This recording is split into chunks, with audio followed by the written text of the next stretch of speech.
Clayton, and this is the intuitive stream drawing for June 25th, 2020. And it has to do with security during the time of COVID and great social change. And so mainly what I saw was really interesting. The reason why I say the subject is about security is I saw this number 4, which for me symbolizes security. And, having what we need, basics, and sometimes what we want.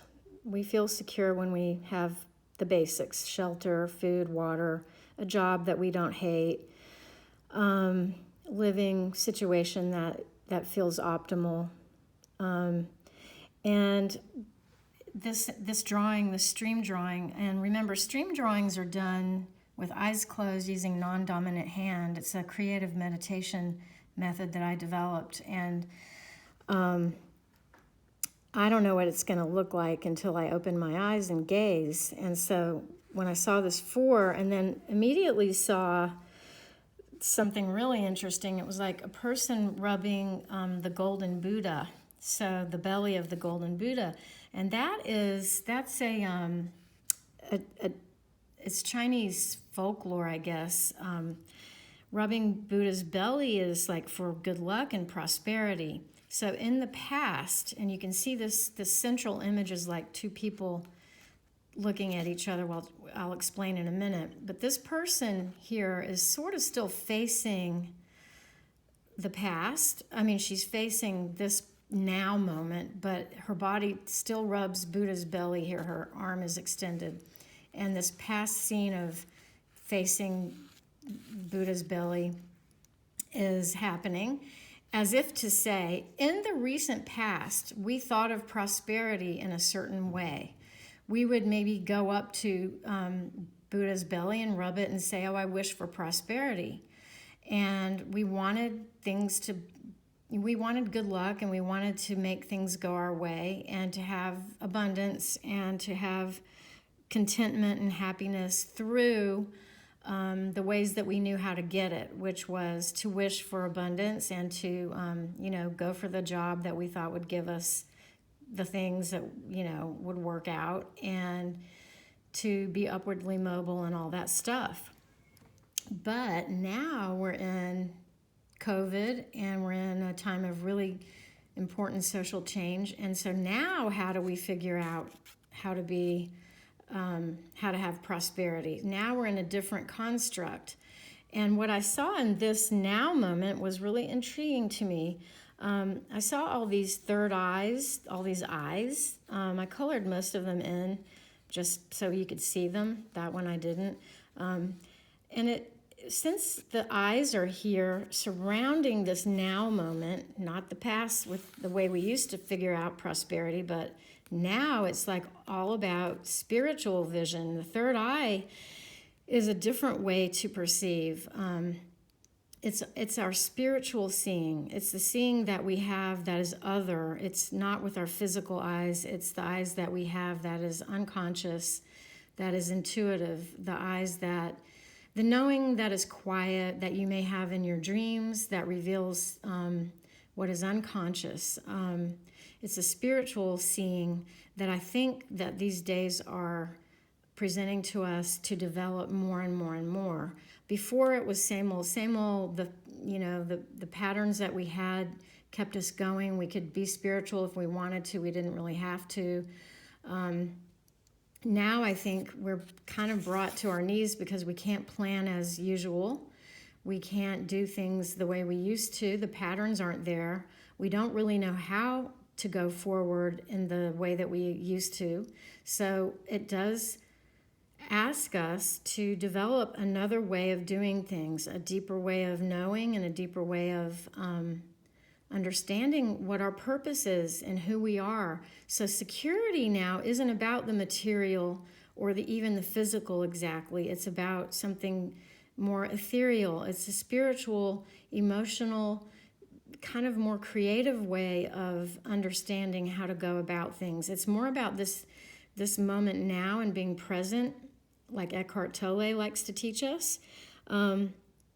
It certainly is not about knowing how to plan, because day to day and week to week things really change, and we're really more getting that life is temporary, I think, than we had to ponder before.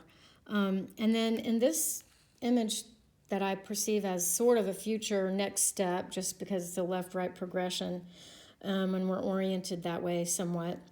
It's just another final message, and it's like about going forward. If we consider carrying this third eye, this idea of being spiritual, it's to understand not to worry so much, and that this is not about effort. Look at this person carrying this load. Oh my gosh, it's so hard. And this big anvil right here. It's like this huge anvil. All of our worries, right there where the third eye is, there's this anvil. We cannot do this spiritual thing as though it's another chore. Being spiritual and being creative and being a meditator, being someone who looks inward, is not really about effort. It's more about just being. It's more about being like a child and being playful. And, how do you tell someone to do that when you're worried? You have every reason to worry. You have to wash your hands every 5 minutes. You have to worry about social justice. You have to worry about your job. What about your income? Maybe there is none. So how do you tell someone to skip around acting like a child? Those are all real things. Yet, that's kind of where faith comes in, and it's really testing us. I hate to use that word, but it really is, like, on a personal level.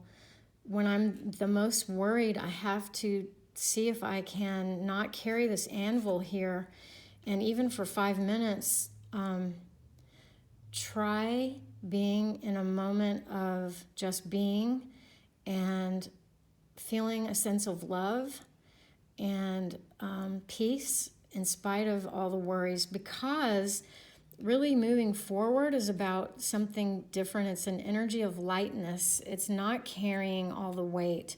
That's a sort of idea of yesterday, where we solved everything through carrying all the burdens and then, rubbing Buddha's belly and wishing all of it to go away, but we definitely carried every burden. This is calling us to do something different.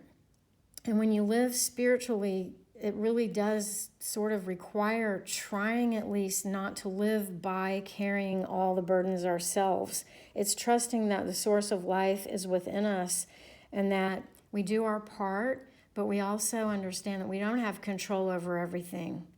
We don't have control over everything. We can do our part to be as loving as possible and to do what we think is right as best we can, but that our own egos are not in control of the universe or of our environment even. We can only do our part. And in a spiritual way, the sole purpose is to go light, to be freer in our spirit and in our disposition. And that's a lot, but that's what this image brought. So this is, again, the intuitive stream drawing for June 25th, 2020. And you can refer to Making Marks, Discover the Art of Intuitive Drawing by Elaine Clayton. And that was published by Simon & Schuster, Beyond Words.